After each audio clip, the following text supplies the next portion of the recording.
So, hey you guys, ici Coach Lee et Coach Sim pour un autre épisode de Woke Up and Chose Violence. On est direct AF, en direct du Studio 77 à Blainville. Tabarnak, t'avais de l'enthousiasme là-dedans aujourd'hui? C'est mon début de café. Ah, ok, c'est ça. Fait que aujourd'hui, on était censé avoir un invité qui a malheureusement eu un imprévu, fait qu'on va le rebooker une autre fois. Donc, en attendant, vous êtes pognés avec nous autres. Oh mon Dieu, je suis en train de me splasher mon café d'en face. C'est pas recommandé, t'es censé le boire, pas le porter. Ah. Bon, bummer. Ouais.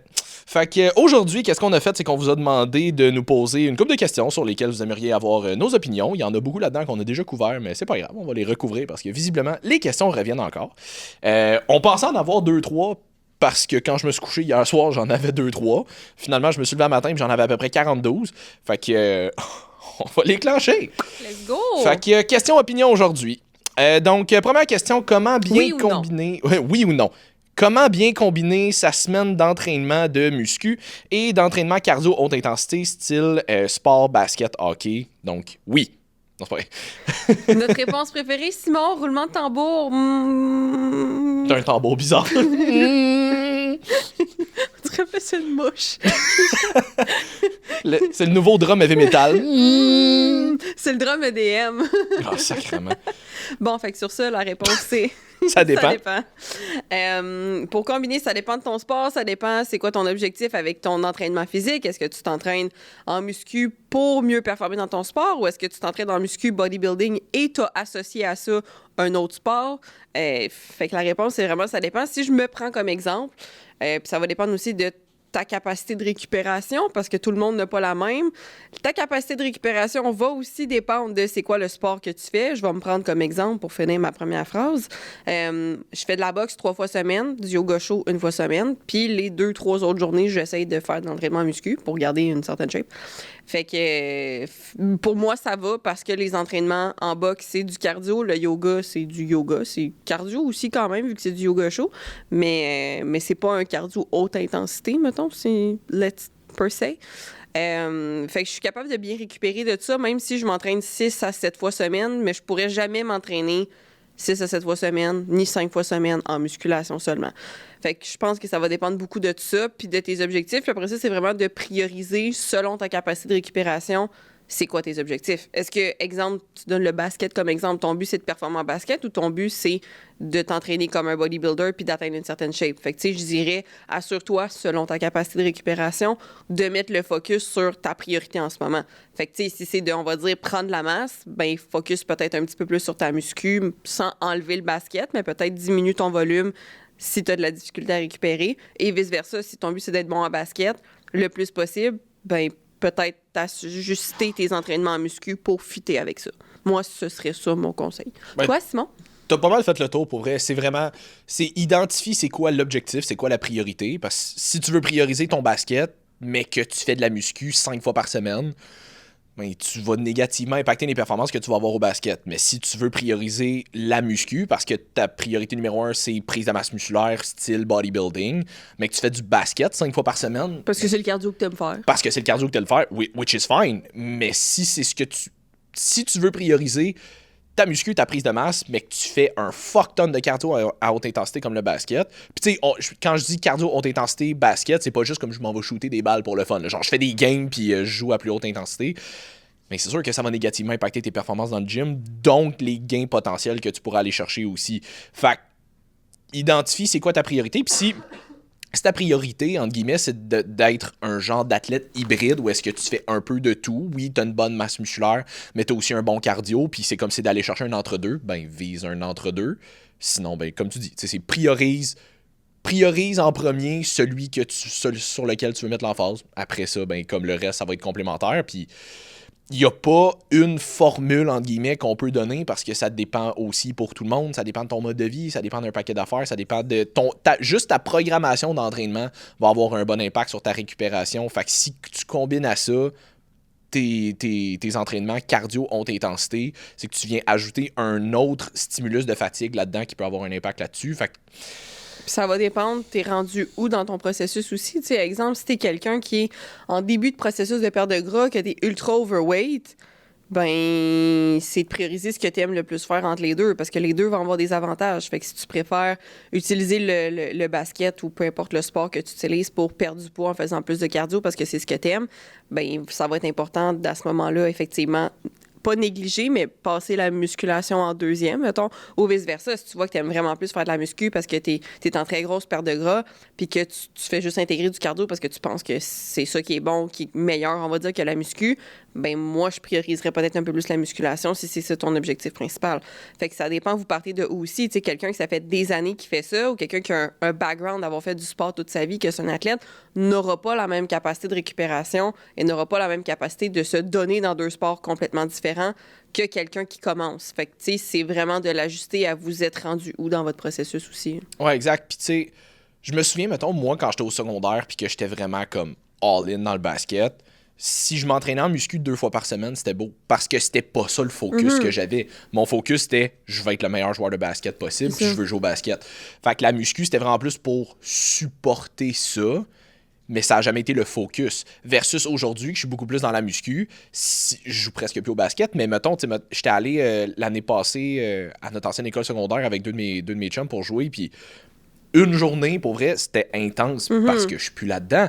Mais j'ai aussi toujours été un gars qui se donnait vraiment intensément quand je jouais. Fait que de me donner avec la même intensité que je faisais avant, plus toute la muscu additionnelle que je fais aujourd'hui. Parce que tu te donnes en muscu aussi. Parce que je me donne en muscu aussi, je récupérerais jamais. Fait que, tu sais, si je voulais faire du basket aujourd'hui, à la même intensité que je faisais avant, je pourrais peut-être en faire une fois semaine.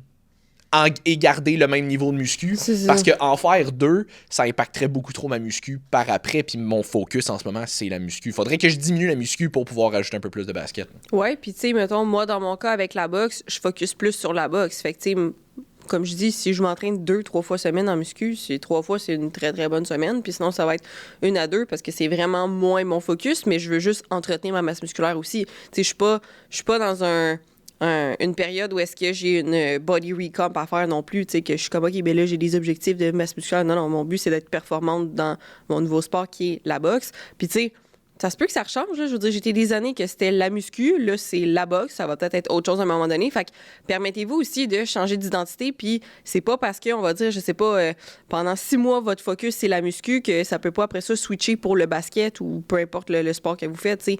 Permettez-vous cette possibilité-là de faire des switches entre les deux. Ça se peut qu'une période de ta vie, t'aies vraiment plus envie de te donner dans la muscu. Vas-y, let's go, profites-en. Puis ça se peut qu'après ça, t'aies vraiment plus envie de te donner dans autre chose, que tu découvres, je sais pas, que t'aimes les hikes, qu'il y en a plein ces temps-ci qui découvrent les marathons, les triathlons, ces choses-là.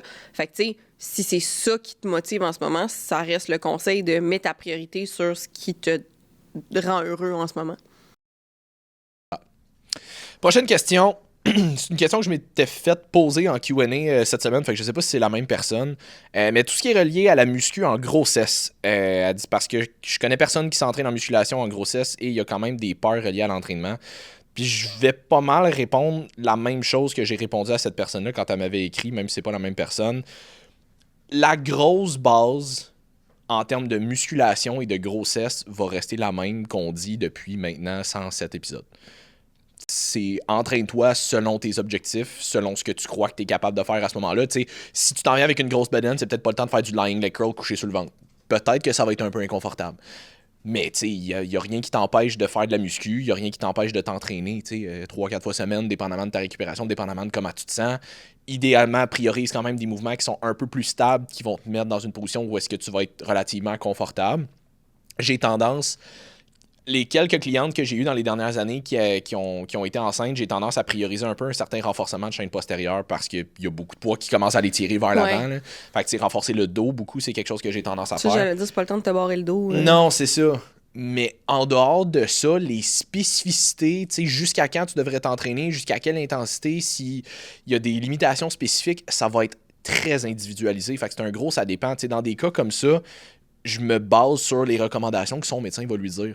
Tant qu'elle me dit pas que son médecin lui recommande de couper certaines affaires, moi, je continue de tenir pour acquis que ça va bien, avec le feedback que ma cliente me donne, obviously.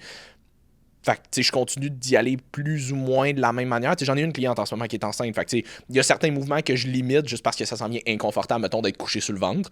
Mais à part ça, elle est capable de faire pas mal tout en ce moment, là. Fait que tant que j'ai pas un go du médecin de non, ça t'arrête ça pour telle raison, bon, on continue comme si de rien n'était. Il y a des femmes qui sont capables de s'entraîner jusqu'à 1 mois avant qu'ils accouchent, là, des affaires le même. Comme il y en a que des fois, ils doivent arrêter 6 mois avant parce qu'il y a des complications. It is what it is. Mais ça, rendu là, c'est pas le genre d'affaire que nous, on peut dire en podcast. Un, parce qu'on n'est pas médecin, puis on aime ça rester dans notre zone d'expertise, disons. Puis deux, ben, parce que ça va être très individualisé. Là. C'est du gros, ça dépend en dehors de ça.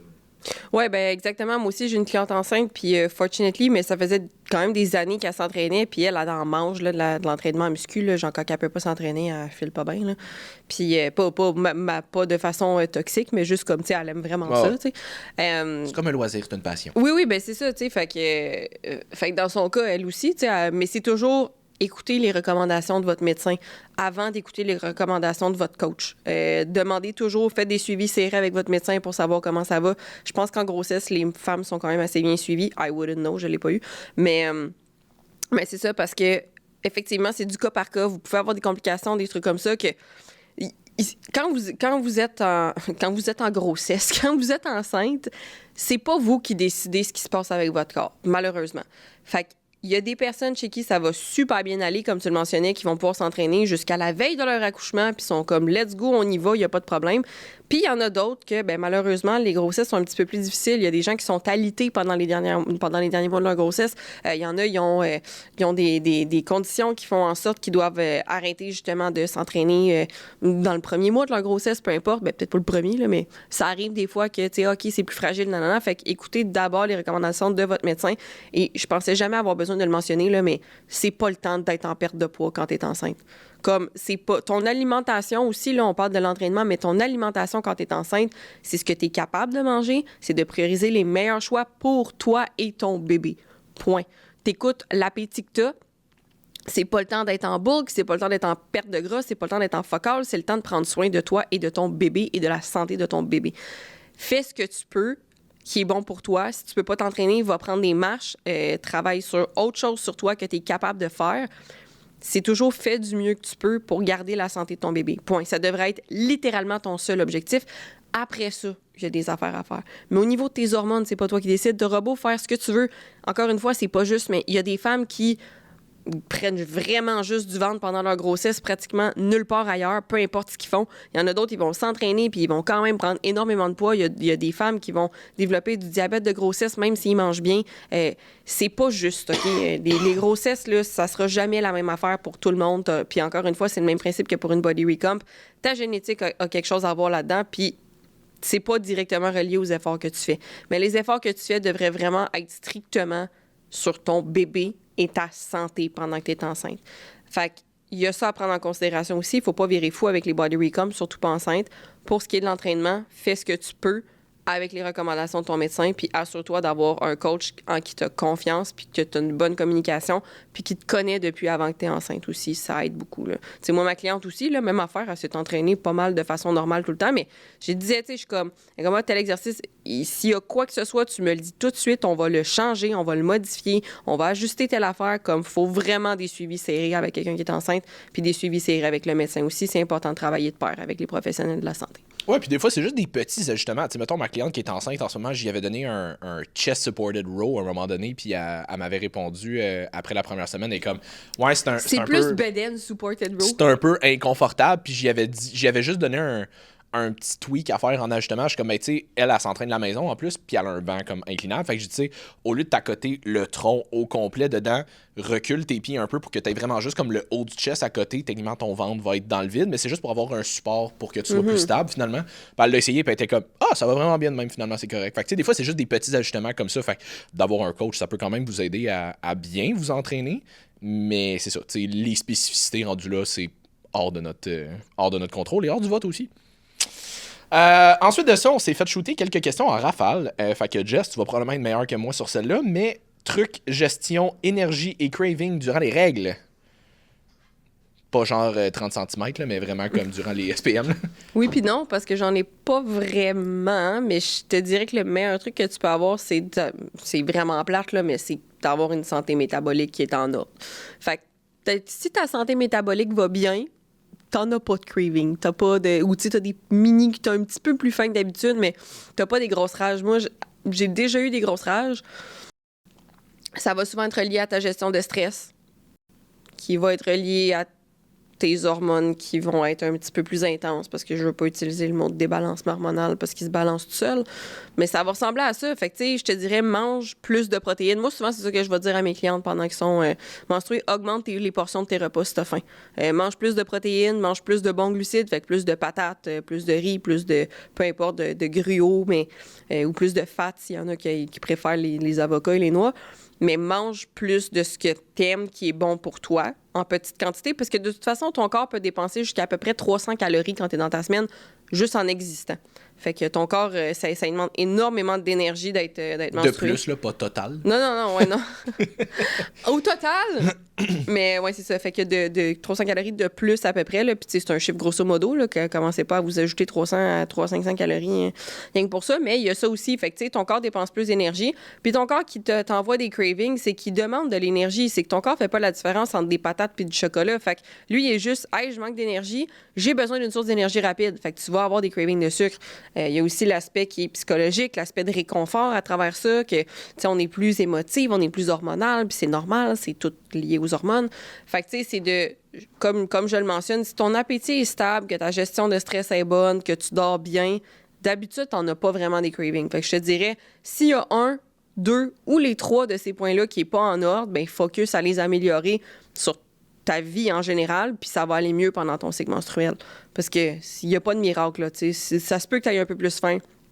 Ça se gère rendu là, mais si ton stress, ton sommeil et ta digestion sont pas en ordre le reste du temps, je te confirme que tes règles, ça ira pas bien quand même si tu manges plus de protéines. Non, c'est ça. Puis ça, c'est une affaire que j'avais déjà mentionnée, je pense, dans un ancien podcast. Mais ça, c'est une affaire que je fais avec plusieurs de mes clientes. Quand je réalise que durant leurs règles, ils ont tendance à avoir plus faim, plus de craving, souvent, cette semaine-là, je leur donne plus de calories.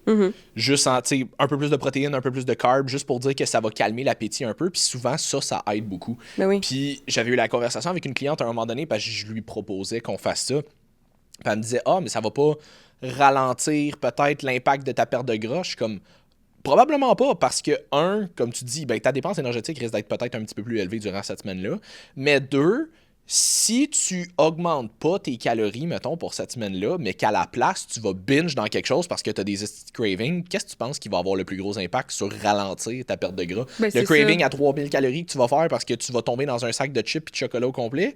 Ou monter de genre 250 calories à tous les jours avec un peu plus de riz, de patates, de protéines, whatever. Ben c'est ça, c'est que l'affaire, c'est qu'il y en a qui ont peur d'augmenter les cales, mais c'est comme, si je les augmente pas, tu les augmentes trop par toi-même, puis non seulement tu les augmentes trop, mais tu les augmentes avec des aliments qui ont aucune valeur nutritive. Fait qu'il faut pas oublier ça aussi.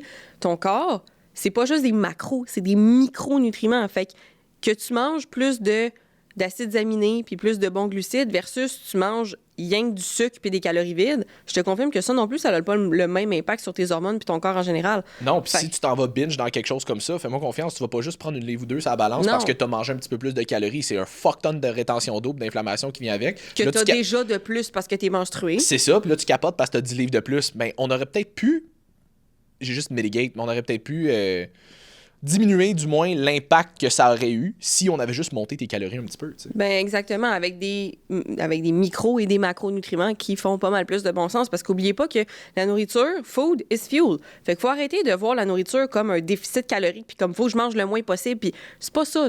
Les micronutriments sont super importants. Ton corps, la perte de gras, c'est un effet secondaire d'une bonne santé. Fait que si tu es en santé, ton corps va avoir envie d'en perdre du gras. Fait que même si on augmente un petit peu tes calories, si c'est des bons aliments, tu vas avoir beaucoup plus d'impact positif sur comment tu te sens, sur ta digestion, sur blablabla. Parce que faut pas oublier que les impacts négatifs des aliments transformés, c'est pas seulement sur le 24 heures que tu l'as consommé. Là. Ça peut être pendant 1, 2, 3 jours. Parce que souvent, quand il y a beaucoup de femmes qui ils vont de base avoir de la digestion qui est plus sensible, ils vont avoir tendance à être constipés, blablabla. Fait que là, c'est plein de cochonneries que tu gardes dans ton corps pendant 2, 3, 4 jours. ça a un impact à plus longue échelle que ce que vous pouvez penser que juste le 5 minutes que vous mangez votre boîte de biscuits. Là. Ouais, clairement. Puis un point que tu as mentionné aussi, votre sommeil ou manque de va avoir un gros impact sur vos cravings. Mais ça, c'est en général, c'est pas spécifique à vos règles. Mais non, c'est en général. Je sais que durant les règles, des fois, le sommeil est un petit peu plus difficile. Fait que ça peut avoir un impact sur vos cravings. Mais ce qui nous mène à le deuxième point qu'on s'est fait demander, des trucs pour améliorer la qualité du sommeil. J'allais encore dire améliorer la qualité du soleil. Fait que c'est ça, améliorer la qualité du sommeil. Il y a un paquet de petites affaires que tu peux faire qui vont influencer là-dedans. Ta gestion du stress est un gros facteur. Puis les gens ont de la difficulté avec ça parce que les gens cherchent une solution miracle souvent, là, comme quelque chose qui va les assommer, mais à un moment donné, t'as beau être... Tu sais, l'affaire que j'ai tout le temps, c'est que t'auras beau prendre de la mélatonine, puis comme le Herbal Night, puis que de NIH qu'on a encore oublié de sortir.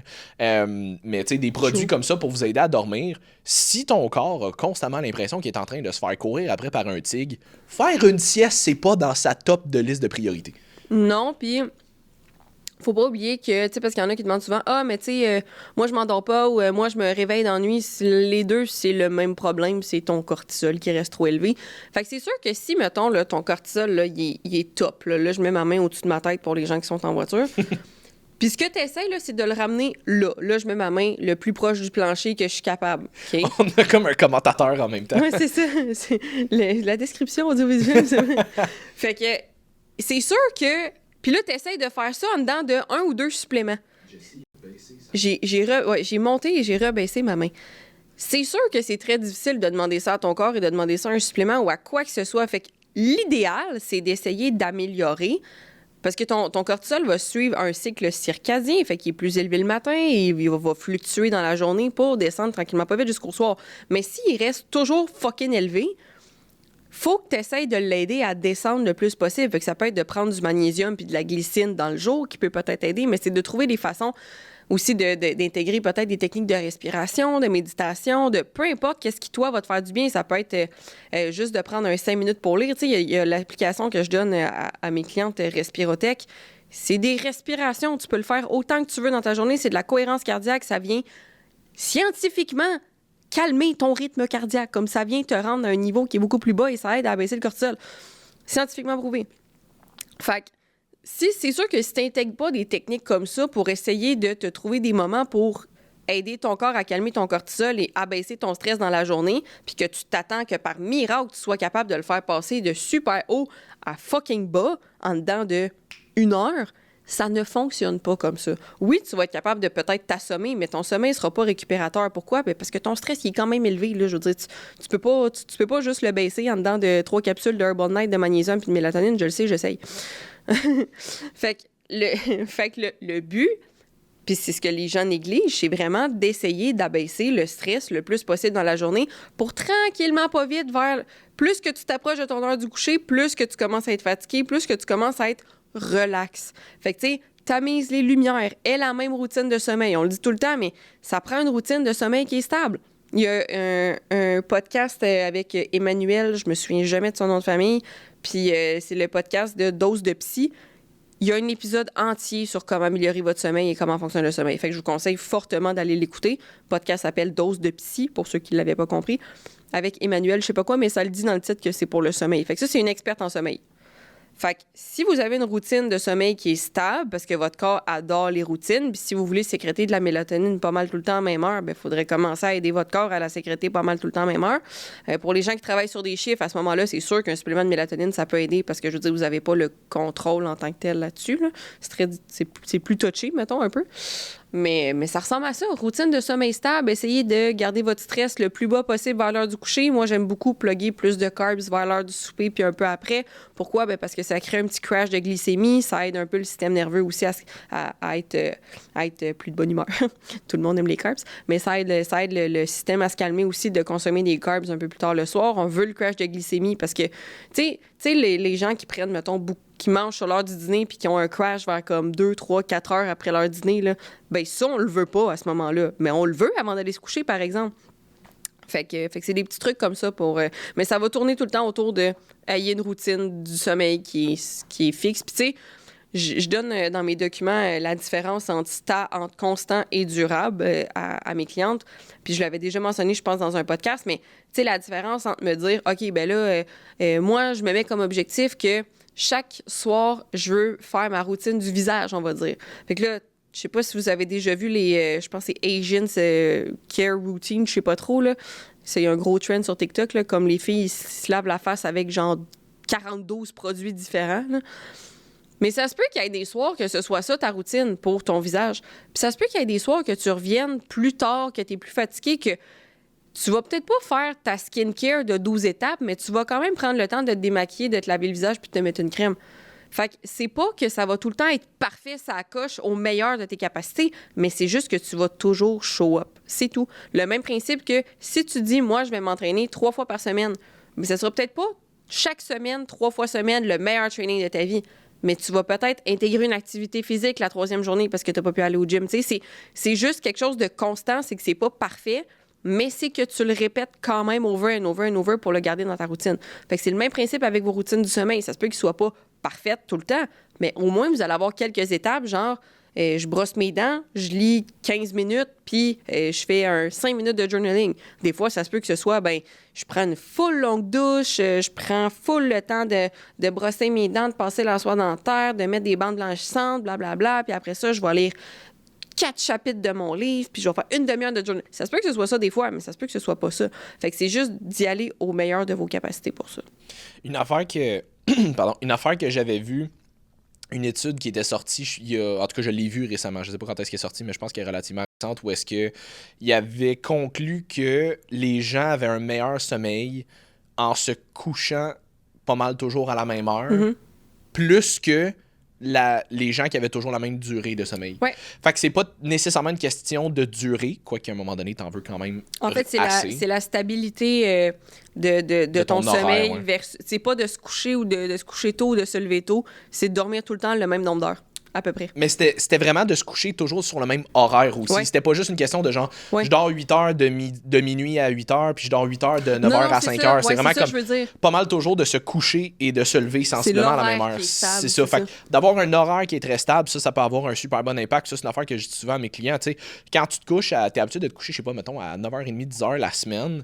Mais la fin de semaine, tu te couches à minuit, 1h tout le temps. Mais tu viens tout scraper ton horaire de sommeil tout le temps. Fait que tu passes toujours comme 2-3 jours dans la semaine à essayer de te remettre sur le même beat. Fait que tu passes toujours le début de la semaine brûlé. Puis quand tu recommences à prendre un peu d'énergie, ben là, tu vas le rescraper avec ta fin de semaine. Fait que d'essayer, puis je suis pas en train de dire sors jamais, là, mais c'est juste essaye de garder un horaire qui est similaire dans la mesure du possible, même les fins de semaine. Ça va avoir un bon impact. Oui, puis tu sais, dans ton sort jamais, là, je veux dire, je sais pas pour toi, Simon, là, mais pour moi, c'est assez facile de garder le même horaire, même la fin de semaine. Pourquoi? Oui, mais tu sais, c'est genre, en fin de semaine passée, j'étais allé voir un show. Bon, mais écoute, le show, il finit à 11h à Oui, Montréal. mais tu vas pas voir un show à rentré. chaque semaine, non, tu clairement, comprends? mais c'est pour C'est ça ça que je veux dire, c'est que tu peux aussi, tu sais, si vraiment ton objectif principal, c'est d'améliorer ta santé, puis que c'est toi, puis tu sais, je veux dire, à quel point il se passe des affaires merveilleuses passé minuit, là, comme il se passe focal passé. Tu sais, puis ça, c'est quelque chose que j'avais parlé avec une de mes clientes récemment aussi, tu sais, qu'elle, c'est ça qu'elle réalisait, parce qu'elle, avant son sommeil, c'était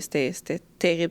All over the place. Ouais, ben puis elle aime pas ça, dormir. Fait qu'elle le priorisait pas, mais elle a commencé à le prioriser, puis à voir les impacts positifs, puis elle est comme, hey, tu sais, je suis allée, mettons, dans un barbecue, puis nanana, puis elle dit, avant, je me serais senti mal de partir comme avant tout le monde. Elle m'a dit, là, à minuit, je voulais être dans mon lit, là. Puis je suis comme, ouais, mais j'ai dit, t'aurais manqué quoi passer minuit de toute façon? Il se passe rien, là. Il y a jamais un soir, une journée dans ma vie, un party où est-ce que je suis partie d'avance, puis que le lendemain, là, je me suis fait dire, hey, t'as manqué l'événement du fucking siècle. T'es pas devenu le Blitz. Ben, tu sais, fait qu'il se passe rien. Fait que c'est aussi de regarder, ouais, mais ta priorité, c'est quoi? Puis il n'y a pas de mauvaise réponse, puis il n'y a aucun jugement là-dedans. Tu sais, encore une fois, il y a des gens, tu sais, si t'aimes avoir un rythme de nuit, c'est juste un rythme de nuit qui est stable ou peu importe. C'est pas ça le point, mais le point, c'est que au moins pendant la période que tu essaies de reprendre le dessus sur tes habitudes de vie, aide-toi. Je veux dire, tu es capable d'organiser des activités dans le jour, puis c'est probablement plus aligné avec la personne que tu essaies de devenir de toute façon. T'sais. Moi aussi, ça m'arrive quand je travaille dans les événements. Je veux dire, je peux pas dire à 9 h, ouais, c'est parce que je suis un peu tannée, là, mon heure de sommeil, il faudrait que j'y aille, moi. Là. Fait que vous arrangerez pour le close à 11 h. Tu sais, c'est pas de même que ça fonctionne. Moi aussi, ça m'arrive de me coucher plus tard, mais je le vois parce que j'ai tout le temps eu de la misère avec mon horaire de sommeil.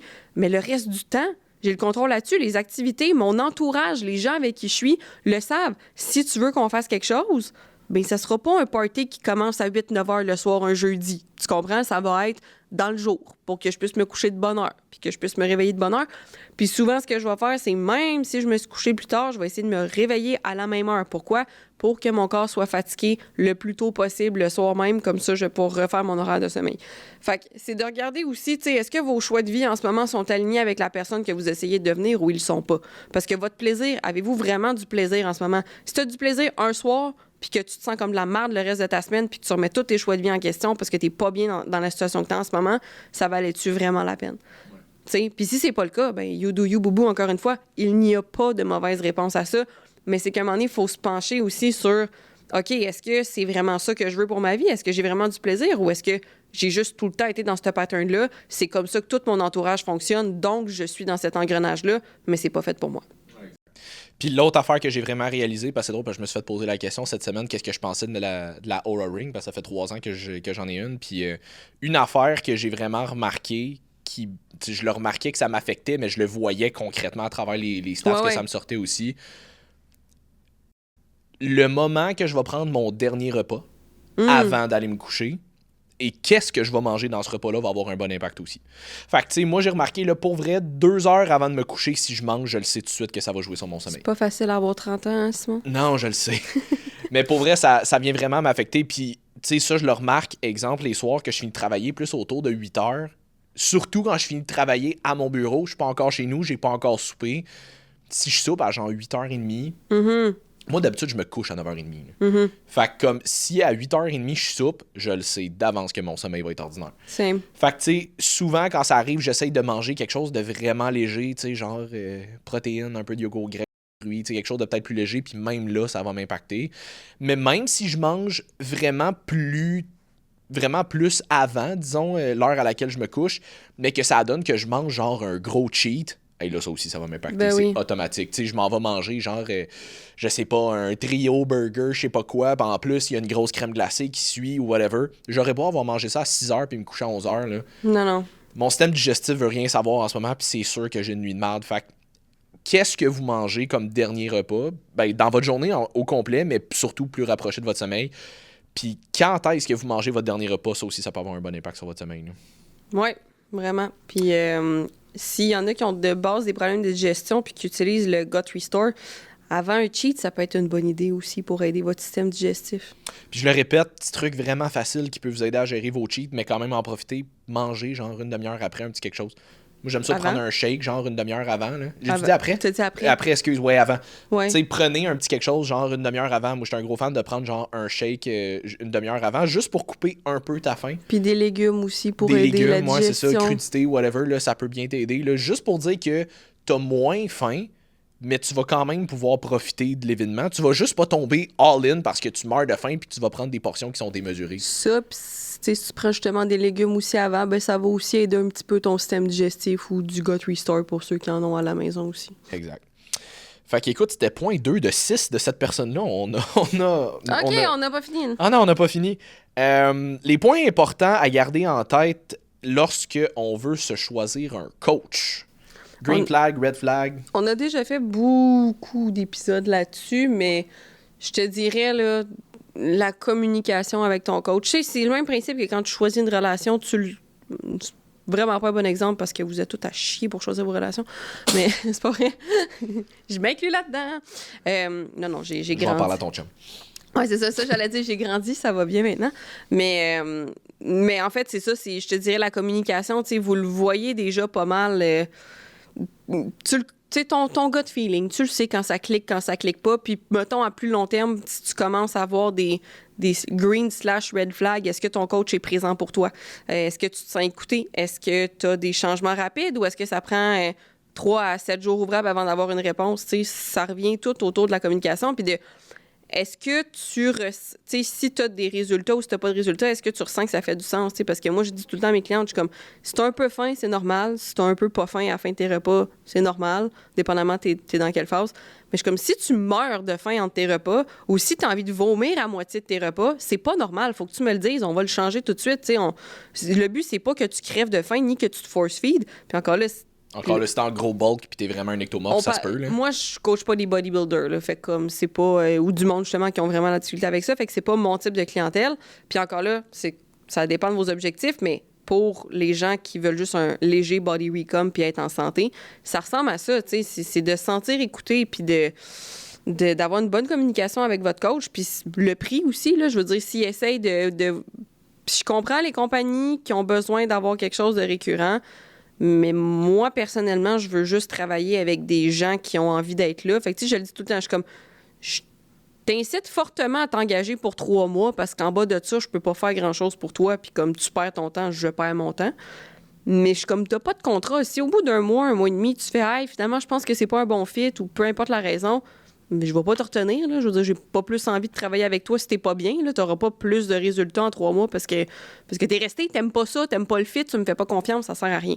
Fait que moi, ce serait pas mal les points que je regarderais, toi, Simon. Ouais, le côté communication, je pense que c'est vraiment la plus grosse clé d'une bonne relation coach-client. Est-ce que si toi, tu as des problèmes et que tu les communiques, faut que tu les communiques avec ton coach. Si tu ne les communiques pas, on peut pas le deviner. Mais si tu communiques tes problèmes, est-ce que ton coach est réceptif? Est-ce que tu as du feedback? Est-ce que quand tu as du feedback, ça te prend quelques heures ou est-ce que ça te prend une semaine? C'est ça.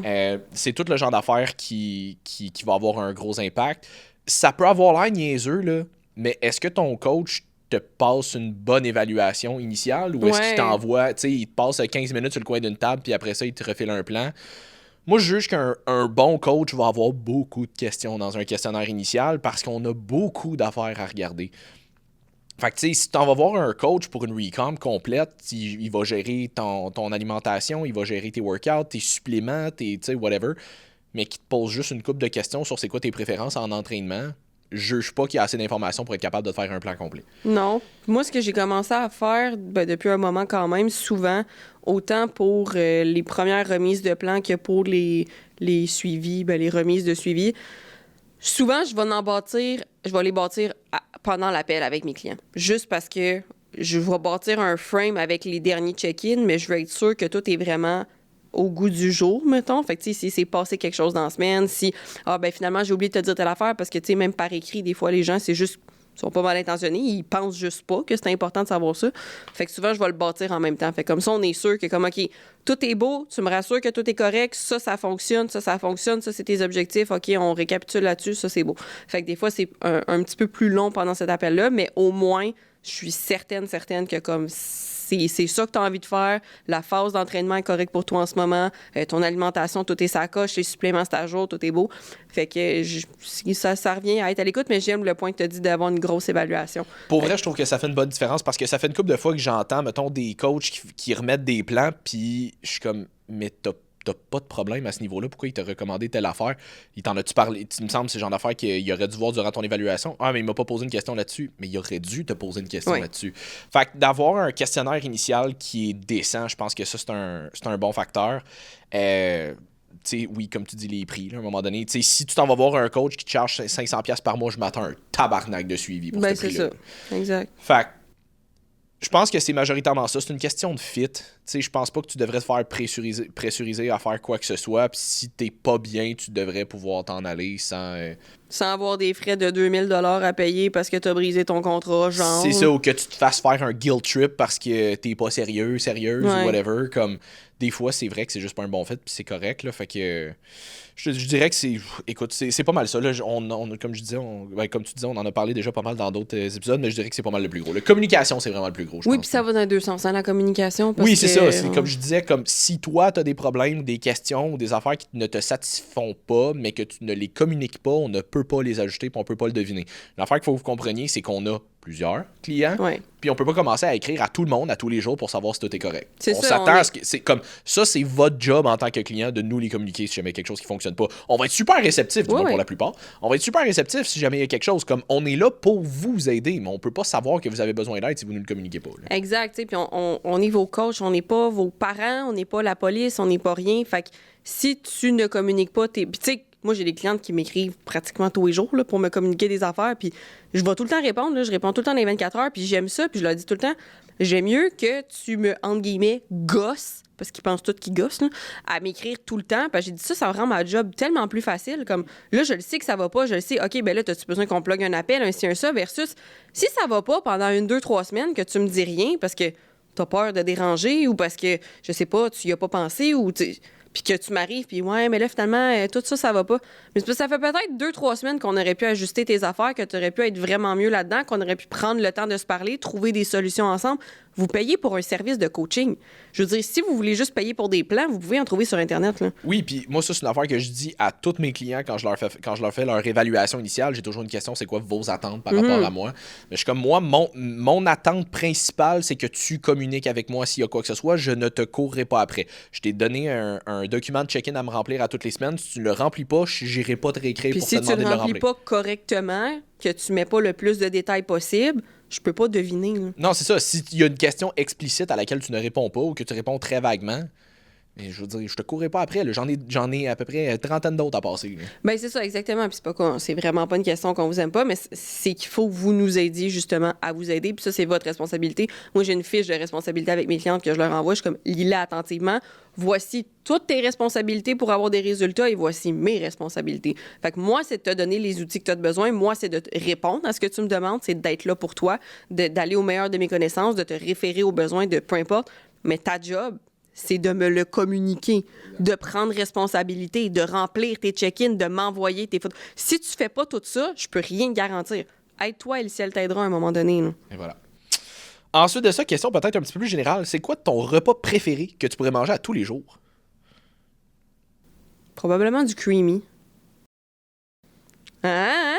Creamy, c'est vraiment bon. Puis c'est parce que tu peux le faire à plein d'affaires. Ouais. Mon Dieu, excusez. Mais moi, une affaire, je m'étais fait poser la question dans mon Q&A.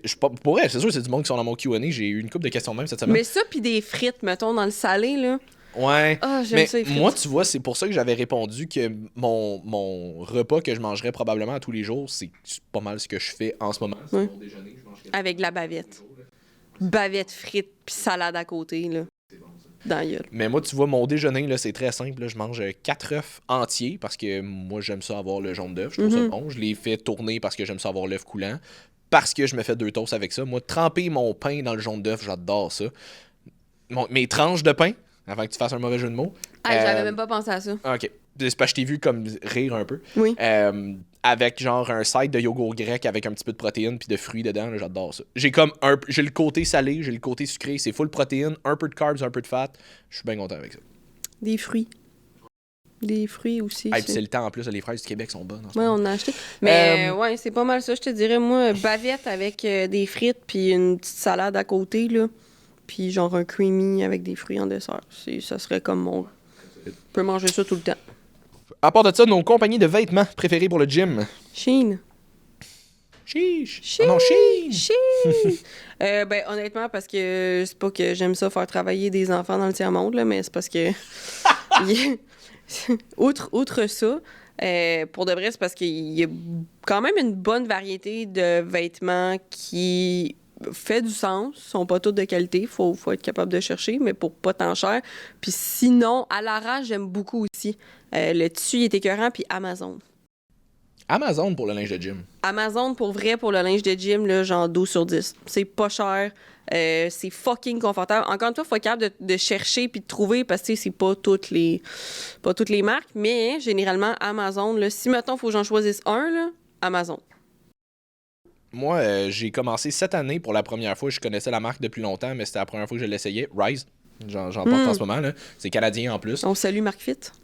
Ouais, voilà.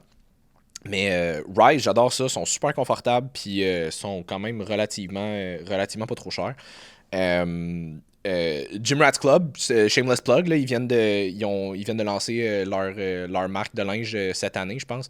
Puis Gym Rats Club sont super confortables. Pour vrai, c'est les shorts. C'est rendu mes shorts de leg day par excellence. Sont fucking confortables. Ils font-tu du linge pour filles? Ils font du linge pour filles aussi. Oh. Gab, justement, qu'on avait reçu, est ambassadrice pour eux aussi. Là, fait que... Tu sais, c'est le genre d'affaires que tu vois tout le temps passer, mais tu t'en rends pas compte. Tu sais, genre, le nom me dit quelque chose, mais comme j'ai jamais allumé que c'était du linge de gym. Ouais, fait que Gym Rats Club sont vraiment, vraiment très cool. Ils ont pas encore beaucoup de linge, mais je sais qu'il y en a c'est une nouvelle compagnie, fait qu'il y en a Ouais. d'autres morceaux qui s'en viennent. Fait que Gym Rat Club, Shameless Plug, Coach Sim, tu sauves sur ta livraison. Sinon, j'aimais bien. Il y a une compagnie que j'avais commandée à un moment donné pour des t-shirts que je porte souvent qui s'appelle True Classics. C'est juste pour les hommes, par exemple. Mais ils ont beaucoup de linge style dry fit. Ils appellent ça activewear, je pense qu'ils appellent. Puis moi, je les trouve vraiment cool parce qu'ils sont plus lousses au niveau du torse, mais sont plus serrés au niveau des bras. Fait que je trouve que le fit, il est très cool. Fait que je les porte souvent en m'entraînant parce qu'on est super bien là-dedans, mais moi, ça serait pas mal mes tops, je pense. Sinon, dans les vraiment plus chers, mais fucking beaux, Bombshell sont vraiment hot, leurs vêtements pour filles. Ils sont vraiment, vraiment hot. Puis overrated, vraiment overrated, Dark Sports. Je le savais, je l'attendais. Dark Sports. Genre, je comprends même pas les gens qui ne jouent que... Je m'excuse, Camille, je sais que t'adores Dark Sports, mais... Ben, elle a beau jurer qu'elle part de Dark Sports, ça fait 2 fois qu'elle nous écrit parce qu'elle vient de fendre ses shorts leggings. Exactement. Puis mettons, moi, sur les kits que j'ai, le logo et tout, là, c'est tout en train de s'enlever. Genre, pis ça fait même pas un an que j'ai les ai. Ouais, moi, j'ai jamais été un fan juste parce que je suis Puis c'est vraiment... parce que ça coûte fucking cher, là. Ben, c'est ça, c'est que c'est vraiment cher parce que puis pour le fun, à un moment donné, quand le hype commençait à monter vraiment beaucoup, j'étais allé voir pour le fun. J'étais comme, Ben oui. si y a un hype, c'est parce que ça doit être pas pire. Fait que j'étais allé voir. Puis c'est juste, moi, je suis vraiment pas un fan de trucs avec des estis de gros designs, logos, whatever. Ouais. Je trouve ça agressant. J'aime les affaires un peu plus subtiles, tu sais. La plupart de ce que je porte, c'est des affaires relativement unicouleurs avec un petit logo dans le coin, tu sais. Fait que, moi, Sauf les affaires ton de... pump hub. Oui, sauf ben encore là, tu sais, le logo, il est juste sur le chest, mais c'est pas comme le t-shirt au complet, tu sais.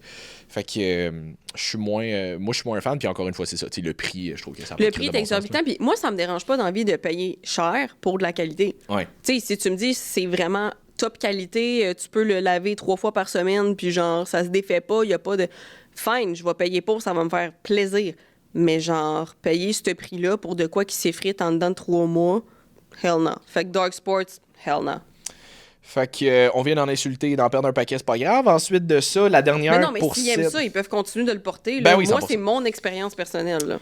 You do you, boubou. Dernière question qu'on s'était fait poser pour ce truc-là spécifique. Les meilleures chaussures pour le gym.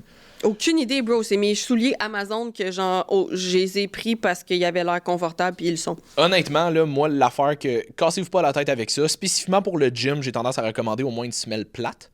Juste parce que quand tu fais des jambes, tu veux pas avoir une grosse semelle de course parce que tu sais, vu que c'est plus coussiné, c'est un petit peu plus instable. Mais ce que j'allais dire, c'est qu'en plus, quand je suis au CSM, les 3 quarts du temps, je me mets nu bas.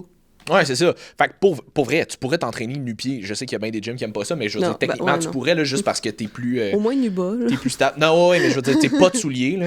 Mais, Avec pas de souliers. Avec pas de souliers, absolument. Fait que c'est ça, tu sais, juste semelle plate en général parce que tu veux avoir une base la plus stable possible, surtout quand tu fais des jambes. Tu fais du upper, on s'en calisse. Mais tu sais, mettons, moi, actuellement, je porte des souliers, je me souviens pas comment ils s'appellent. Hey, ça a l'air glissant, là. Sagaro, en tout cas, quelque chose de même. C'est des styles barefoot. Fait que il est beaucoup plus large au niveau des orteils. Je les trouve tellement confortables parce que j'avais fait l'erreur d'aller à Toronto avec pas mes Converse, mes Vans. Puis on a marché beaucoup quand on était là-bas. J'avais le petit orteil qui voulait mourir juste parce que c'est beaucoup trop étroit, du moins pour mes pieds. Fait que j'étais allé me chercher des souliers qui sont beaucoup plus larges. La semelle est très plate, elle est très mince aussi, par exemple. Fait que c'est pas nécessairement des souliers pour faire des longues marches non plus. Ceci dit, pour faire genre des workouts, ça c'est vraiment cool parce que c'est large, c'est super confortable, la semelle est plate. Fait que honnêtement, j'ai pas nécessairement de marque à vous recommander. Là. C'est juste comme semelle plate que vous trouvez confortable. Ouais. Ou nu bas. Ou nu bas. Ouais, c'est ça, si votre gym vous le permet. Ensuite de ça, une montre style Apple Watch, Fitbit, Garmin, des trucs comme ça. Est-ce que ça vaut la peine pour tracker nos entraînements, zone pour le cardio, BPM, etc.? Ça peut valoir la peine. Moi, parce que sinon, je sais que tu as plein de bons conseils à donner, fait que je vais te laisser. Moi, le seul conseil que j'ai à donner avec ça dépend de votre relation avec les stats. Parce que ça peut être un outil qui est super intéressant, mais ça peut être un outil qui est super toxique aussi pour les gens qui veulent trop tout le temps performer puis qui ne vivent que pour leurs stats. Parce qu'on s'entend, c'est des données. Ils sont utiles, mais c'est juste des données. Comme faut pas virer fou avec ça. Fait que ça peut être de très beaux outils, dépendamment de comment vous vous en servez. C'est un excellent disclaimer. Fait qu'une fois que le disclaimer est fait, moi, j'ai tendance à les recommander à mes clients dans la mesure que c'est pas quelque chose qui va scraper votre budget, on s'entend? Là? Comme si c'est quelque chose que vous pouvez vous permettre, vous n'êtes pas obligé d'aller chercher l'affaire à 500$. C'est un outil. C'est ça, c'est un outil. J'ai tendance à les recommander surtout dans des objectifs de perte de gras. Un, pour tracker vos steps, parce que avant de commencer à ajouter du cardio, j'étais un fan d'ajouter juste des steps, juste pour être plus actif en général. Pas mal sûr que Arnold, il n'y en avait pas de monde, puis je trouve qu'il a quand même bien... Il a quand même bien réussi sa shape, ouais. Il était pas pire. Quand on dit que c'est un outil, c'est le fun, mais genre... C'est ça. Fait que c'est ça. Fait que pour tracker vos steps, ça peut être quelque chose d'intéressant. Je sais qu'il y a certaines applications sur vos cells qui peuvent tracker ça. C'est juste probablement un peu moins précis. Je sais pas à quel point c'est fiable. Je sais pas à quel point c'est fiable. Je sais pas à quel point t'as ton cell 100% du temps sur toi aussi. Puis, tu sais, il y a toujours une marge d'erreur dans peu importe le gadget que tu vas aller chercher dans tous les cas. Là. Fait que c'est vraiment plus pour te donner une base. Mais pour tracker les steps, je trouve ça intéressant. Encore une fois, intéressant et non obligatoire. C'est un outil. Voilà. Pour le cardio, j'aime ça. Je vais commencer avec quoi? Pour le cardio, j'aime ça. C'est juste la manière dont tu l'as dit. J'aime ça dans un objectif de perte de gras. Pas nécessairement travailler tes capacités cardiovasculaires, vraiment dans une optique de perte de gras. Parce que je suis un fan de, au lieu de donner un objectif de temps sur ton cardio, de donner un objectif de calories à brûler. Et pas parce que les calories à brûler sont ultra importantes puis que ça va nous permettre d'ajuster ton plan alimentaire en conséquence. Plus parce que on s'assure qu'on a toujours la même donnée. Fait que si je te donne un objectif de temps, déjà, je suis un fan de donner un objectif pour la semaine au complet et non par jour, parce que comme ça, je trouve que c'est plus facile de l'adapter à ton horaire. Fait que je vais dire des chiffres au hasard. Mettons, je te donne 2 heures de cardio à faire dans ta semaine. Tu peux faire 4 fois 30 minutes, tu peux faire 2 fois 1 heure, je m'en fous.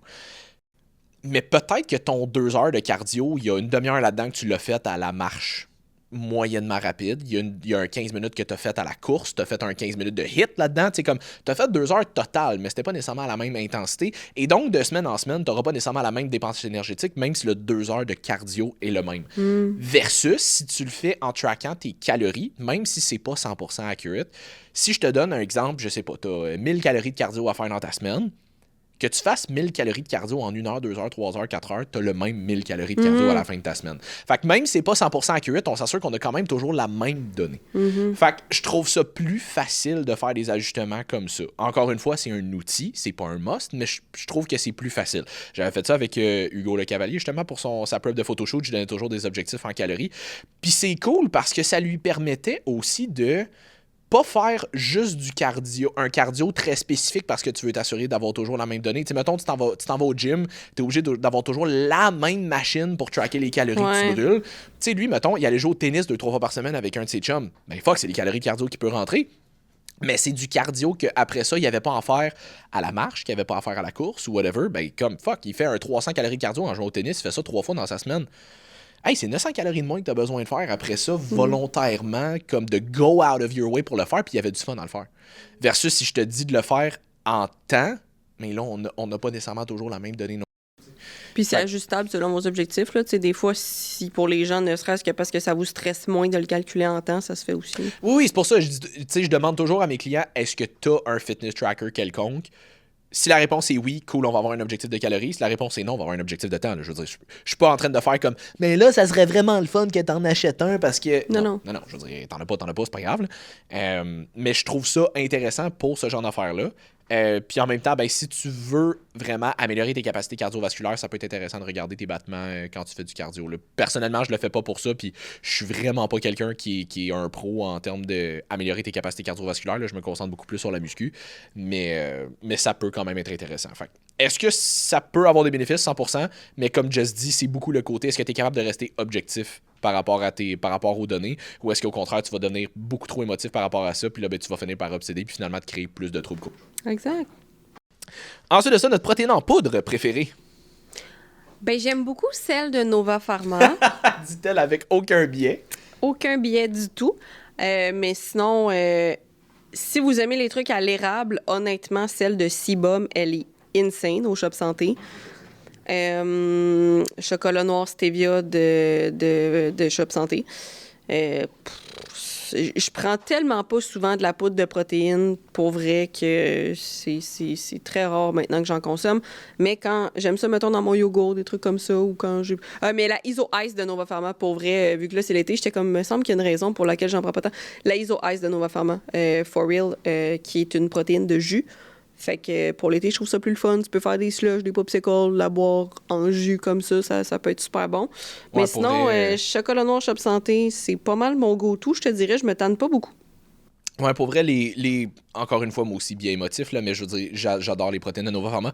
Puis on les mentionne pas assez, mais les protéines véganes de Nova Pharma, je les trouve vraiment bonnes. Pour ceux et celles qui veulent prendre de la protéine végane parce qu'ils prennent pas de ISO, que ce soit parce qu'ils sont véganes ou juste parce qu'ils la digèrent pas, la protéine végane de Nova Pharma, elle est fucking bonne. C'est la meilleure protéine végane que j'ai essayée de ma vie. Puis elle se digère très bien aussi. Elle se digère très bien. Elle a pas une texture comme terreuse, farineuse, comme la plupart des protéines véganes ont. Et elle a honnêtement un très bon goût. J'en ai déjà parlé, je pense, mais mon meilleur chum, il est végane. Puis quand je lui ai parlé de ça, parce que je l'ai goûté pour la première fois au premier Expo Manger Santé que j'ai fait avec vous autres, juste parce que je prends jamais de protéines véganes dans la vie. Fait que là, fallait que j'y goûte parce qu'il fallait que je sois capable d'en parler.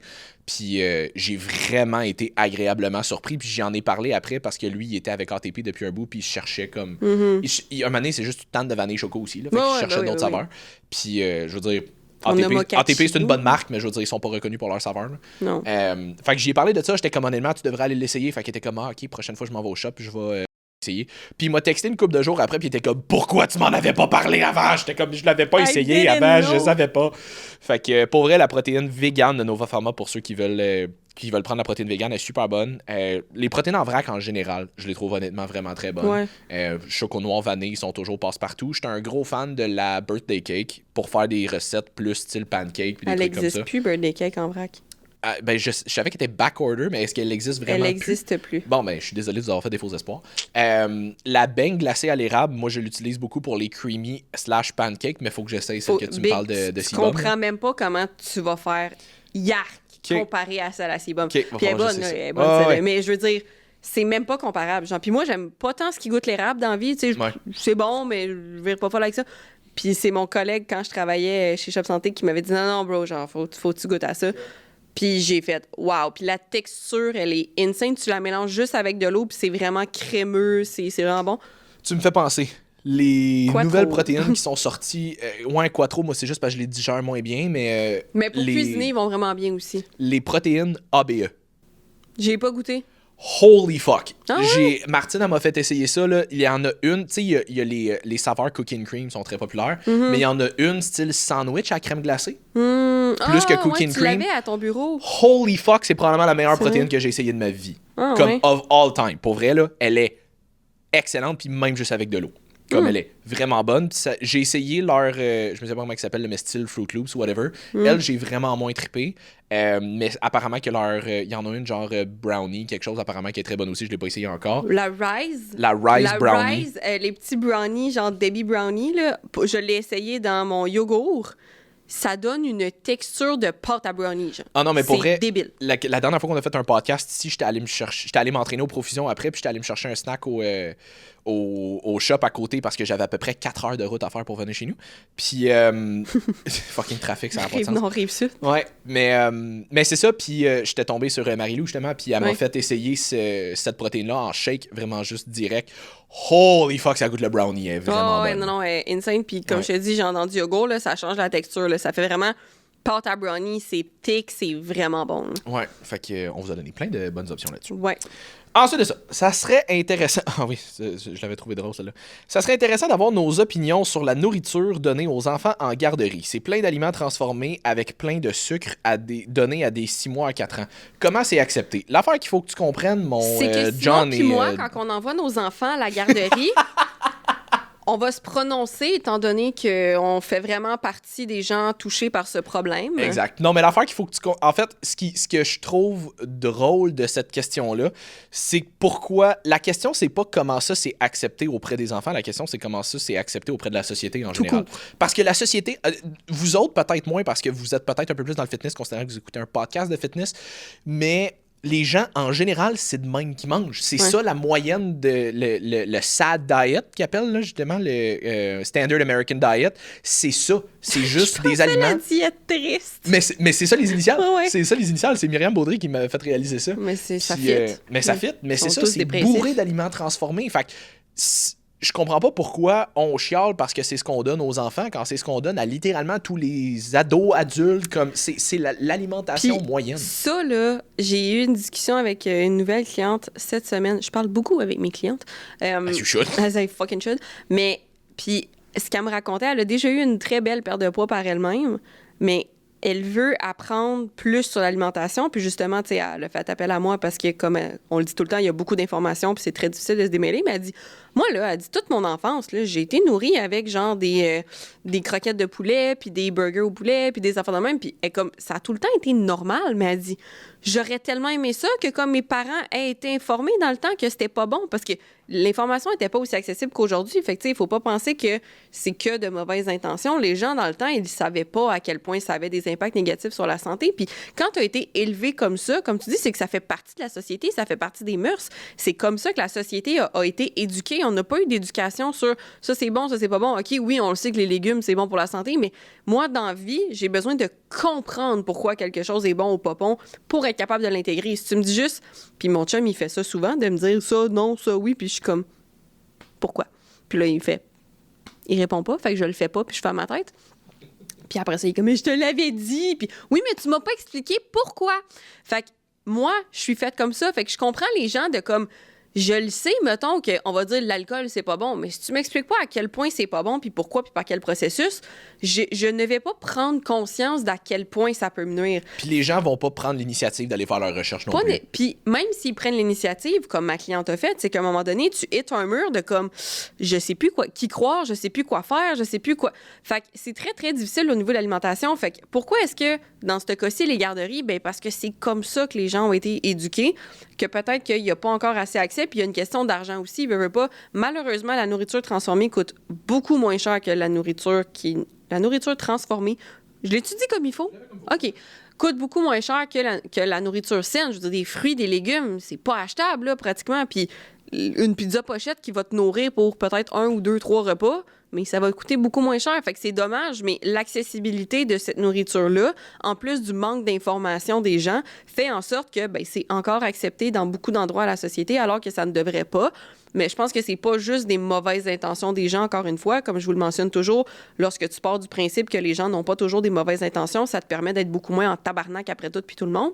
Fait que c'est de se dire, c'est malheureusement comme ça qu'on a évolué, puis c'est long avant de faire changer les courants de pensée. Tu sais, là, on le voit de plus en plus avec l'accès à l'information, des podcasts, des reels, toutes les kits sur Instagram. Il y a de plus en plus de bons contenus sur la nutrition, mais il y a encore énormément de mauvais contenus sur la nutrition, du contenu véhiculé par la peur, des shamings de tel aliment, de telle affaire. Fait que ça va être long avant qu'on puisse changer ces habitudes-là qui sont dans la société au Québec depuis, mais mon Dieu, way back, là.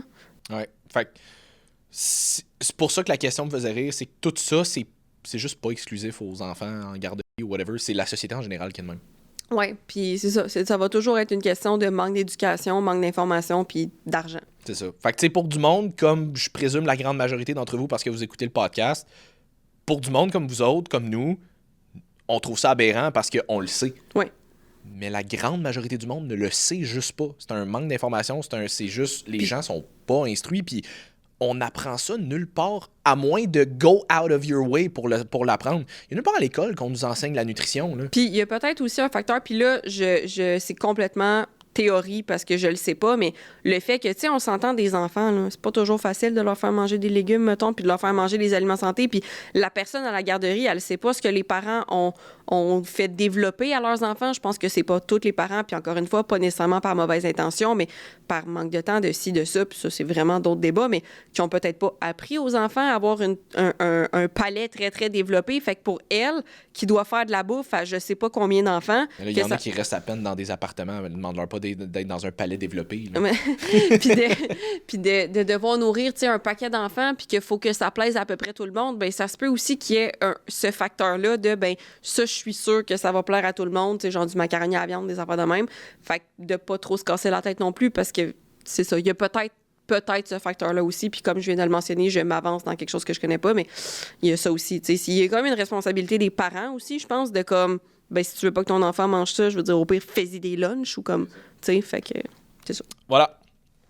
Ensuite de ça, s'entraîner le matin très tôt, 4-5 heures du matin, parce que c'est le seul moment qui fit pour avoir une bonne adhérence. Cependant, training à jeun, muscu 5 fois semaine, est-ce que ça diminue les résultats beaucoup? Est-ce que c'est contre-productif? Fait que Pour de vrai, tu devrais juste ne pas t'entraîner du tout à la place. Ça va t'apporter beaucoup plus de résultats comme ça. clairement.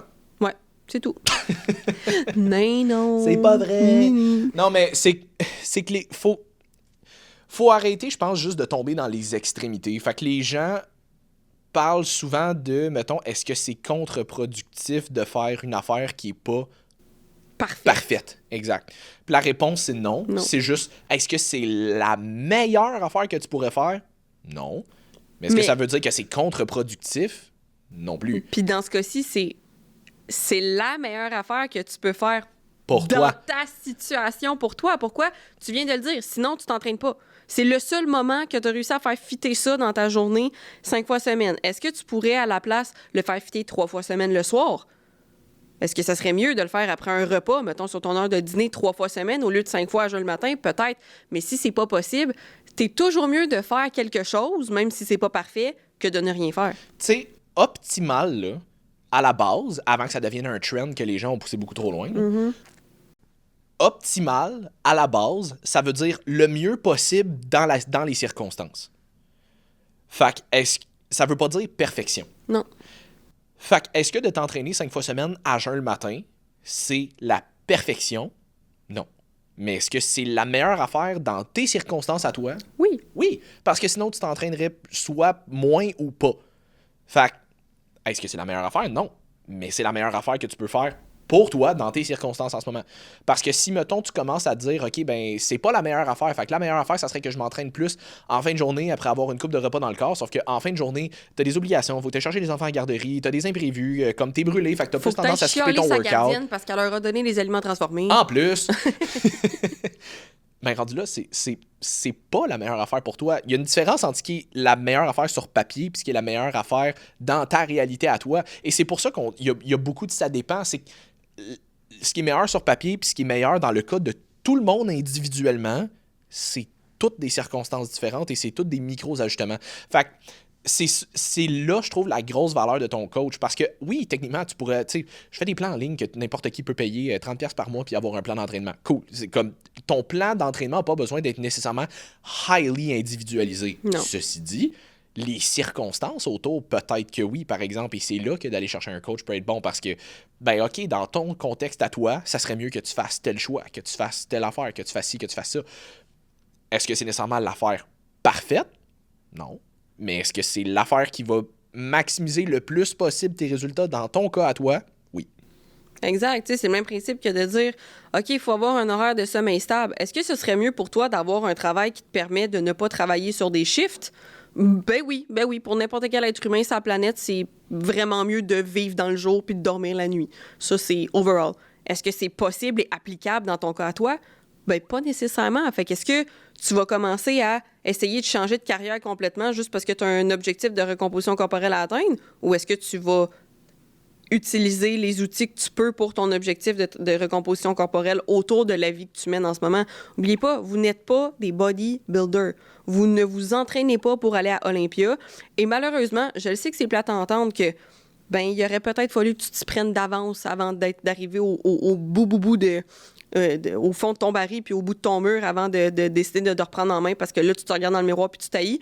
Mais je veux dire, il faut que tu acceptes que tu as attendu jusque-là pour te rendre là, puis ça va prendre du temps pour te rendre où est-ce que tu veux aller. Puis il faut que tu mettes tes objectifs de body recomp autour de ta vie et pas l'inverse. Parce que c'est comme ça que tu vas lâcher. Ça, c'est l'erreur que à peu près tout le monde fait. C'est OK, mais là, je veux y aller all-in, tout le kit, nanana, bien motivé, puis ça lâche après, puis ça fait le yo-yo. Tandis que si tu mets ta body recomp autour de tes habitudes de vie, autour de la vie que tu mènes et autour de la vie que tu veux mener, oui, c'est plus long, mais c'est ô combien plus durable. Puis tu sais, j'espère que tu vas prendre cette leçon-là puis l'appliquer à toutes les autres sphères de ta vie, de ne pas attendre de te rendre au pied du mur avant d'être capable de prendre action sur quelque chose. Je l'ai tout le temps dit, mais prends action pendant que tu as encore le choix, pas quand tu es obligé. C'est plate, mais c'est un peu ça. Là, Mais ça rend le processus nettement plus facile. ben, nettement plus facile parce que je veux dire, si tu avais commencé quand tu as commencé à voir que tu changeais un petit peu, ben, tu aurais été probablement beaucoup moins sévère envers toi-même. Puis je le sais que c'est plus facile à dire qu'à faire là, parce qu'on s'en rend pas tout compte. Puis j'ai plein de clientes que, tu sais, on avait demandé à Tamara, OK, mais tu t'es pas vu aller entre le 100 queues qui est comme 300 livres, puis elle était comme, je l'ai jamais vu venir.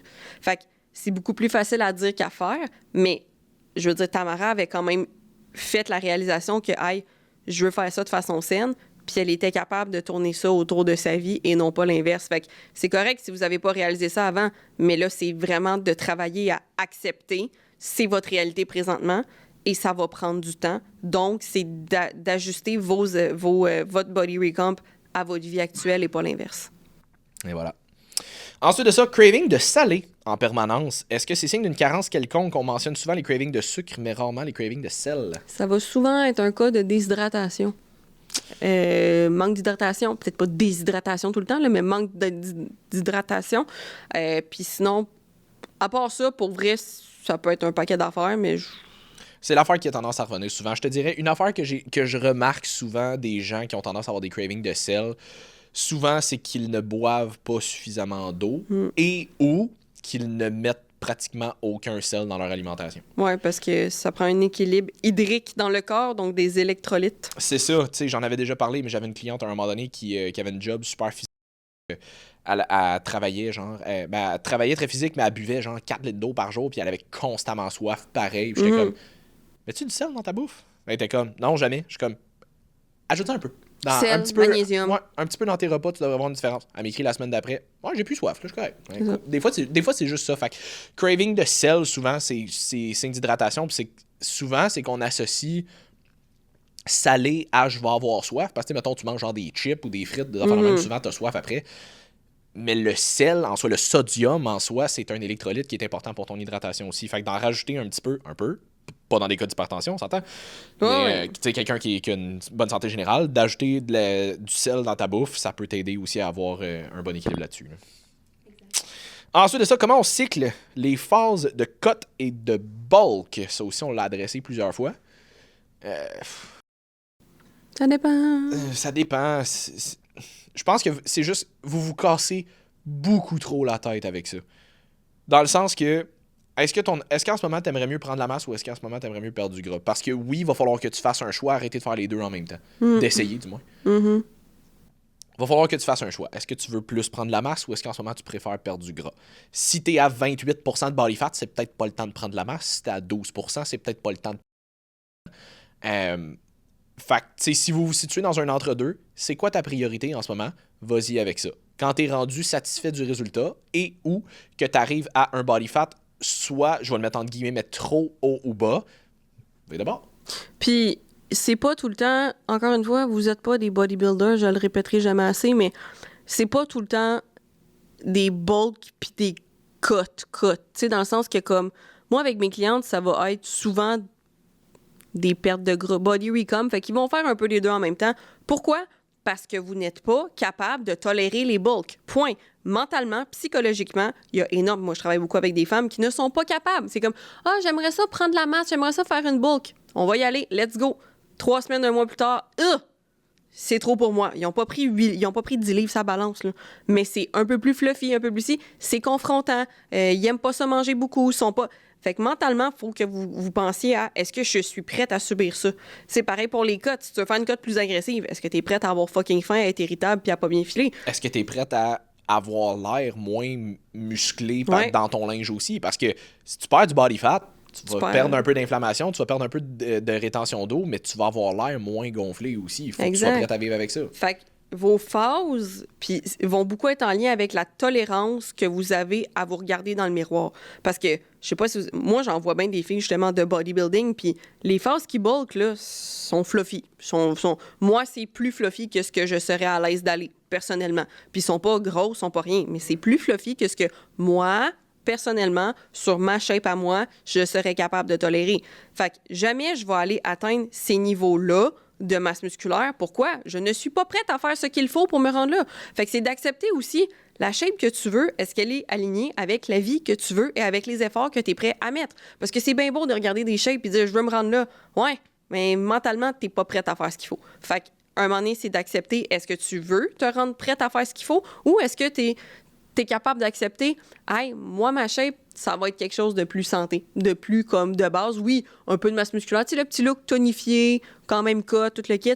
Puis c'est correct, il n'y a pas de mauvaise réponse, mais il y a ça aussi qui rentre en ligne de compte. Arrêtez de demander des bolts, puis des cuts, puis des ci, puis des ça, puis est-ce que tu es prête à faire ce qu'il faut? C'est la première question que tu dois te demander.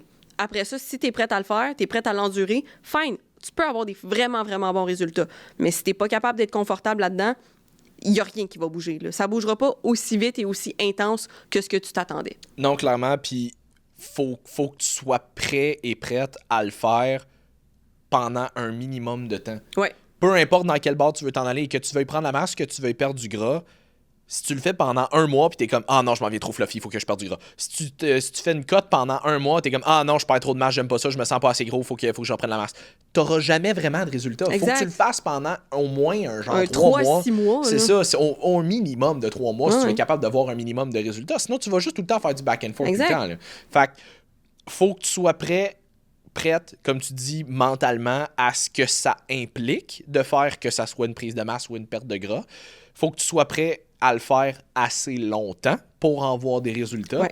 Puis rendu là, le comment ou le quand tu gères, quand est-ce que tu reviens de bord ou que tu changes de phase, là, rendu là, c'est de l'individualisation. Exact. Est-ce que toi, tu es satisfait avec les résultats que tu as en ce moment ou est-ce que finalement, tu trouves que ça va trop loin? Tu sais, est-ce que si ça va bien en ce moment, ben, on peut peut-être continuer pendant un bout. Mhm. Si en ce moment, tu trouves que soit tu t'en viens trop gros ou trop petit ou comme tu veux perdre un peu plus, tu veux gagner un peu plus, ben comme, il n'y a rien qui t'empêche de revirer de bord. C'est juste, garde en tête que si ça fait 3 semaines que tu le fais, tu n'auras pas vraiment de résultats après 3 semaines. Non, Ça prend, après un mois non plus, après un mois et demi, pas vraiment non plus. Là. C'est ça. C'est long bâtir de la masse, là. Surtout si t'es une fille. Surtout la prise de masse. C'est l'affaire qui est le plus long. Le perdre du gras, tu peux le faire un peu plus agressivement si tu veux. Là. Mais la prise de masse, il y a un maximum que tu peux accélérer. Puis, naturellement, du moins. encore une fois, je vais être gossante avec ça, mais ça dépend de votre vie. Je veux dire, si tu vraiment le temps pendant que t'es en, mettons, fin de mois de comptabilité, fin d'année, que ta job, t'en as jusque-là, que nanana, de te dire, OK, mais je veux faire une cote agressive. T'as besoin de ton énergie, t'as besoin de manger, t'as besoin d'avoir du jus en ce moment. Peut-être que ce serait un petit peu plus intelligent de te mettre un petit peu plus de calories pour que t'aies de l'énergie, puis que t'aies de l'énergie pour pousser au gym, pour être capable de te dépenser, d'être capable d'aller chercher les bienfaits des neurotransmetteurs que tu vas avoir en ayant des bons workouts, pour être capable de faire tes journées qui sont ultra stressantes. Ça dépend, t'es dans quelle phase de ta vie aussi. Oubliez pas que votre body recom tourne autour de votre vie et pas l'inverse. Oui, puis on le mentionne pas assez, mais c'est correct d'être en maintien des fois. Ah, mon T'es pas Dieu. obligé de toujours être en prise ou en perte, t'as le droit d'être T'es en pas un maintien. bodybuilder. Comme, c'est correct des fois dans certaines phases de faire comme j'ai pas nécessairement envie de prendre la masse, mettons que t'es en perte de gras, j'ai pas nécessairement envie de prendre la masse en ce moment parce que je veux pas monter mon poids, mais c'est peut-être pas la meilleure phase en ce moment pour que je sois en perte, mais je vais juste être en maintien pour Oubliez l'instant. pas qu'en c'est correct. maintien, vous allez quand même avoir des petits résultats. Tu sais, je veux dire, en maintien, pour X, Y, Z raison, si tu as une meilleure gestion de ta digestion, ton stress, ton sommeil, tu vas peut-être perdre un peu de flou ou tu vas peut-être gagner un petit peu de masse juste parce que tu t'enlèves cette pression-là. Fait que ça sera pas des gros résultats, mais tu vas avoir des micro-résultats quand même. Dernière question. Que répondez-vous aux gens qui disent que les plans alimentaires, c'est maintenant le démon et un VIP pass pour les troubles alimentaires?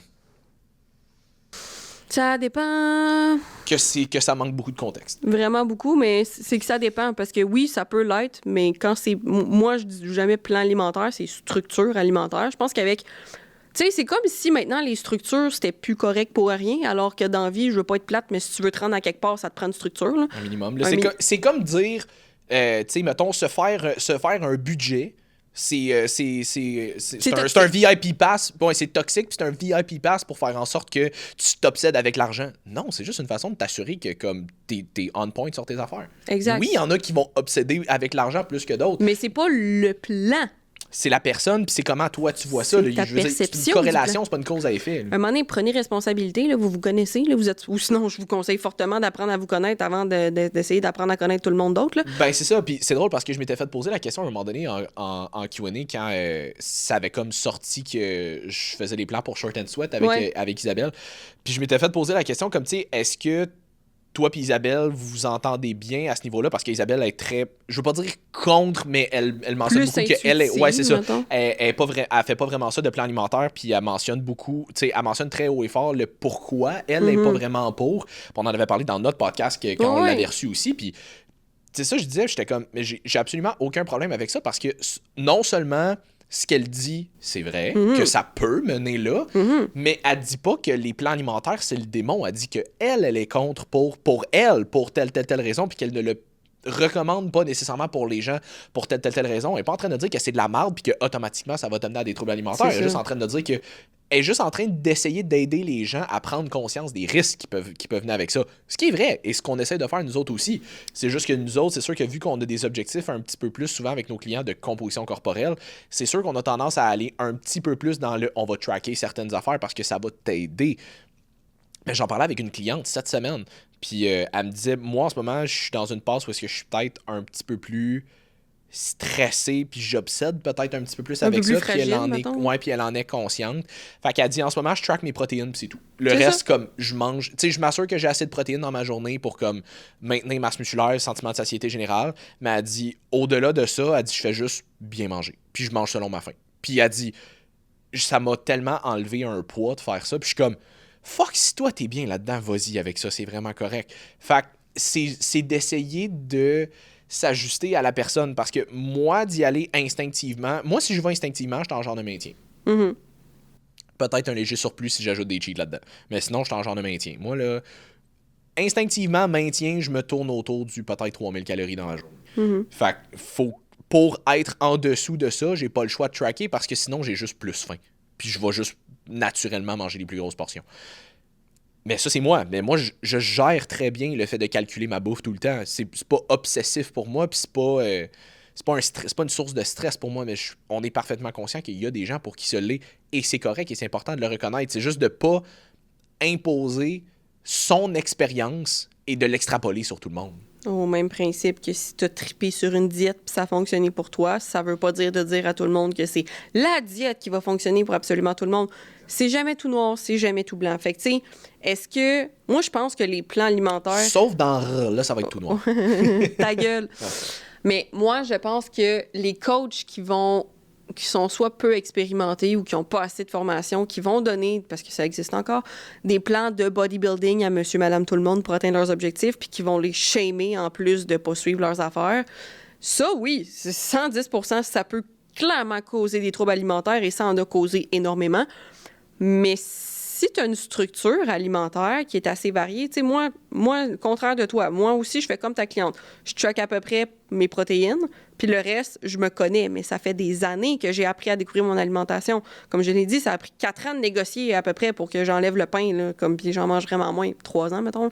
Fait que c'est vraiment oui, ça peut causer des troubles alimentaires, mais encore une fois, je vais le répéter, prenez responsabilité. Si tu le sais que tu es sensible à ça, que tu es plus fragile, que tu as plus de difficultés, mais tu peux le tester, puis si tu te sens pas bien là-dedans, ben sors de là. Je veux dire, va chercher de l'aide d'une nutritionniste ou genre d'un psychologue, parce que clairement, si tu t'enlignes vers les troubles alimentaires, c'est pas normal, puis c'est pas un coach qui va t'aider avec ça. Je veux pas être plate, là, mais comme on a des formations, mais c'est vraiment pour aider les gens qui n'ont pas de problème de relations malsaines avec la nourriture. Puis Nous ne sommes pas psychologues. Non, puis j'en ai eu des clientes qui avaient des relations malsaines avec la nourriture, puis conjointement avec un psychologue, j'ai pu aider à ce niveau-là. Mais je veux dire, moi, toute seule, je ne suis pas formée pour les troubles alimentaires. Je peux t'aider si tu as un bout de chemin de fait, si tu me communiques beaucoup, que comme, OK, ça c'est bon, je peux te faire des ajustements, parce qu'il y en a que ça va les rassurer d'avoir une certaine structure.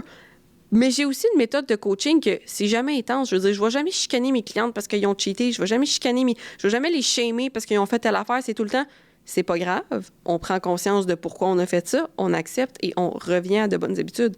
C'est tout. Fait que je pense que l'accompagnement que tu vas avoir avec la structure alimentaire va être très, très, très important.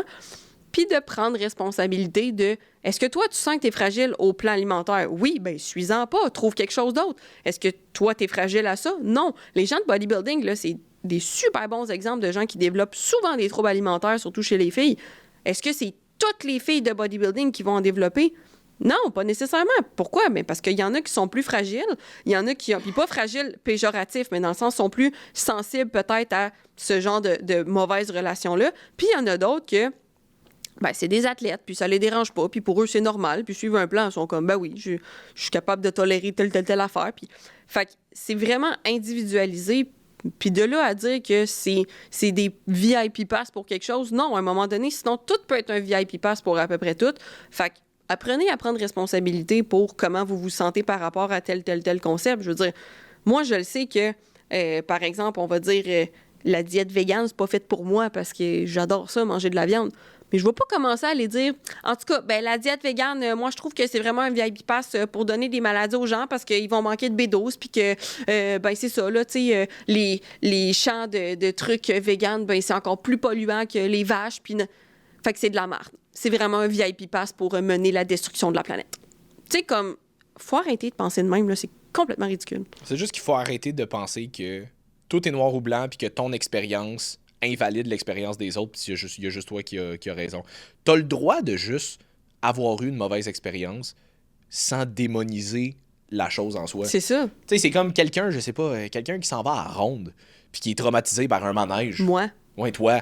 Mais ça veut pas dire que le manège est de la merde, ça veut juste dire que toi, t'étais pas faite pour faire le manège. Ben, c'est ça, je vais jamais dire, c'est vraiment de la merde, les manèges. Je vais dire, moi, j'aime pas les manèges. C'est tout. Mais les gens sont très bons pour essayer de démoniser des affaires qu'ils aiment pas ou qui n'ont pas fonctionné pour eux.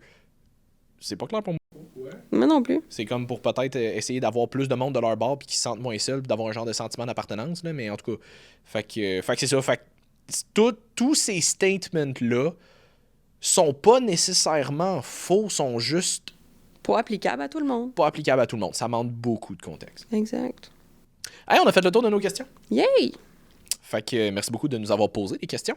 Je trouvais ça le fun juste parce que ça faisait un bout qu'on avait fait quand même déjà, je pense, 3 épisodes de On répond à vos questions les plus fréquentes, 4 même, je pense. Puis ça faisait longtemps qu'on en avait fait, puis c'est des questions il y a des questions même qui reviennent peut-être un peu plus souvent, puis j'ai beau faire des Q&A à toutes les semaines, des fois, c'est des questions qui nécessitent plus de contexte, puis peut-être un peu plus d'explication, là, fait que... Ouais, mais même à ça, tu sais, quand il y a des gens qui viennent m'écrire, souvent, j'ai des clientes qui, comme, comme on l'a dit 25 fois dans les podcasts, puis pourtant, ça n'a pas été intégré comme message. Fait que même si on le répète tout le temps, je pense que les gens ils aiment ça, se le faire rappeler. Fait que, des fois, ça prend 8 manières différentes de dire la même affaire pour qu'à un moment donné, ça finisse par embarquer. Comme, ah, ça, c'était la bonne. Là, je comprends. Ouais. Fait que voilà, si jamais vous vouliez, encore une fois, on a oublié de sortir nos produits, mais un petit 10% de rabais sur votre commande NIH en ligne. WUACV10 et le code promo est inscrit dans notre bio Instagram. Dans notre bio Instagram, je l'écris toujours dans la description des podcasts maintenant aussi. Ouais. Avec le lien. Ouais. Fait que... Simon, ouais. un mot de la fin. Ah, shit the fuck, j'avais oublié que c'était à mon tour. Ouais, c'est ça. Tiens, Opéra. Opéra. Non, mais comme le serveur Internet, je parle. Là. J'ai aimé le dédain à finalement, je sais pas de quoi tu parles. Oui, c'est ça. C'est genre, ben non, je ne pas en tout. C'est comme Google Chrome, mais c'est Opéra. Bref. Ah, d'accord. Fait que on sera Pavarotti ensemble aujourd'hui. Fait que voilà, #Opéra, ça va être ça aujourd'hui. Fait que si jamais vous vouliez nous suivre, coach.ly.bm puis coach Sim _BM, puis on se voit pour un autre épisode de Woke Up and Chose Violence avec un invité la semaine prochaine. Bye tout le monde. Salut tout le monde.